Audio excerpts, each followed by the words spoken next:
வணக்கம். இன்னைக்கு நம்ம 4 பாயிண்ட் டிஐடி எஃப்எஃப்டி ப்ராப்ளமை எப்படி ஈஸியாக சால்வ் பண்ணுறதுன்னு பார்ப்போம்.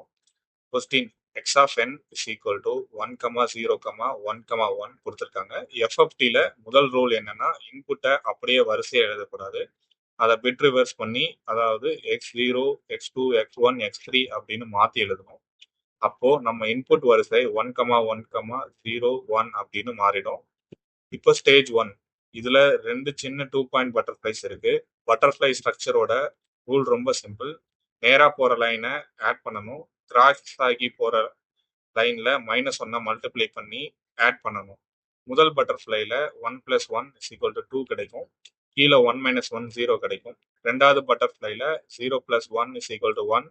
கீழே 0 - 1 ஸ்டேஜ் 1 ஆன்சர் 2 0 1 -1. அடுத்து ஸ்டேஜ் 2 இது ஒரு பெரிய 4 பாயிண்ட் பட்டர்ஃப்ளை. இங்க தான் டுவெடில் ஃபேக்டர் அதாவது w பேஸ் 4 உள்ள வரும்.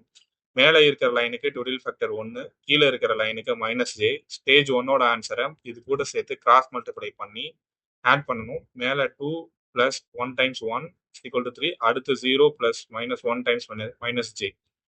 அதே மாதிரி கீழே இருக்கிற பிரான்ச்சுக்கு சால்வ் பண்ண 2 - 1 = 1, 0 - j = -j கிடைக்கும். அவ்வளோதான் நம்மளோட final frequency domain sequence x of k = 3j 1 - j. Step by ஸ்டெப்பாக போட்டால் எஃப்எஃப்டி ரொம்ப ஈஸி.